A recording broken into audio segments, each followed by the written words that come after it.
रोज मजाक करो डेली, और कभी सामने वाले का मूड अच्छा न हो, तुम कुछ बात कह दो तो उसे बुरी लग जाती है।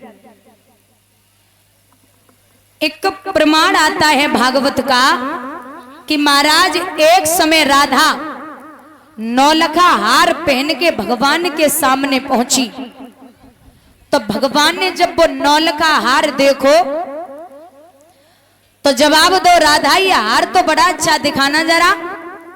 राधा बोली, कन्हैया एक बात सुनो, अगर ये हार टूट गयो ना तो तुम खुद की कीमत लगाए दियो, लेकिन ये हार की कीमत ना चुकाए पे। भगवान बोले चलो कोई बात ना, मजाक कर रही है। भगवान बोले अरे राधा पागल है क्या, मजाक ही तो है, हार दिखा। भगवान से राधा बोली, कन्हैया अगर ये हार टूट गयो ना तो याद रखो तुम बाबा नंद को बेच के जगह कीमत ना चुकाए पे। ये बात भगवान को बुरी लग गई। भगवान चुपचाप वहां से लौटे, राधा से कुछ नहीं कहा और आए के चुपचाप लेट गई। राधा समझ गई कि भगवान नाराज हो गए,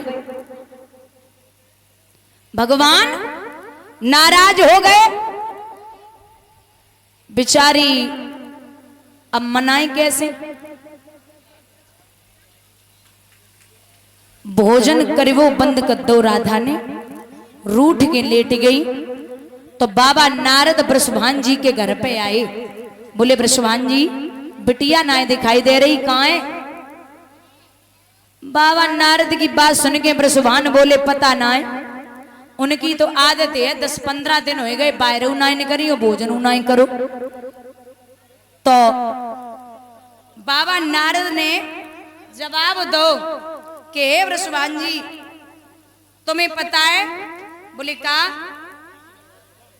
बिटिया जब ज्यादा रूठन लगे ना तो समझ लो बिटिया शादी लायक हो गई। लला जब ज्यादा बिगड़ जाए, बच्चा जब ज्यादा बिगड़ जाए तब्बा की शादी करो, और बिटिया जब ज्यादा समझदार हो जाए तब्बा की शादी करो। बुजुर्ग कहते हैं कि जब लड़की समझदार हो जाती है तभी उसकी शादी की जाती है, जो पराए घर को संभाल सके। और जब लड़का ज्यादा बिगड़ जाता है तो बुजुर्ग कहते हैं कि अब जाके शादी करते हो बहू आए को सुधारेगी। बोलिए गोविंद भगवान की। तो वृषभान जी बोले अब कोई राधा के लिए लड़का मिले?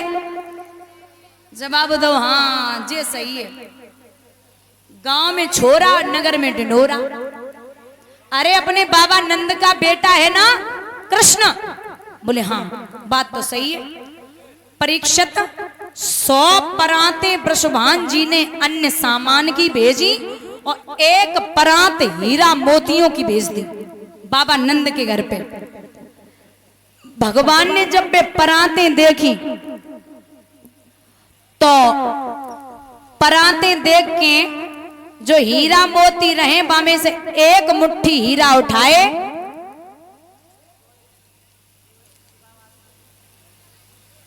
बामे से 1 मुट्ठी हीरा उठाए और महल के पीछे फेंक दी। बाबा ने जब हीरा मोतन की परात खोली तो बोले कन्हैया? बोले हाँ बाबा। जामे से हीरा उठाए? बोले हाँ उठाए हैं। आज तो चोर मानेगा कि हमने चोरी करी, पूरी मटकी साफ कर जाए और ज्यादा पूछो माखन खाओ तो सीधी बात कहाँ खाओ कबे खाओ बताओ प्रमाण दो। आज तो 1 मुट्ठी हिरन के लिए बता रहे हो कि हमने चुराए, तो वो हीरा है कहाँ? बोले बाबा महल के पीछे हमने वे हीरा फेंक दिए, अब तक तो पेड़ आए के पपे गुच्छा लटके होवेंगे। सो बाबा महल के पीछे पहुंचे। अब भगवान की लीला कोई नहीं जानता।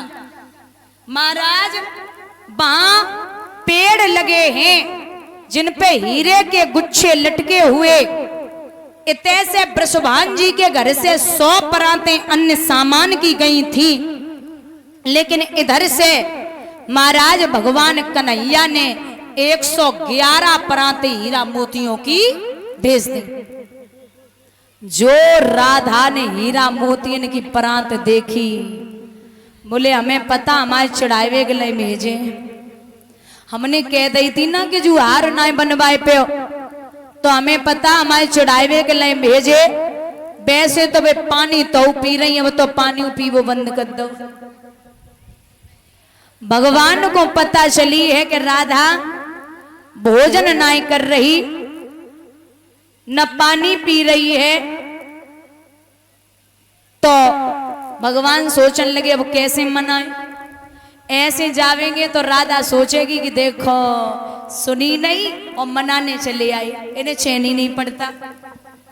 तो आज भगवान ने अपनो भेष बदलो परीक्षित, और कैसे चले हैं। मनहारी का वेश बनाया, श्याम चूड़ी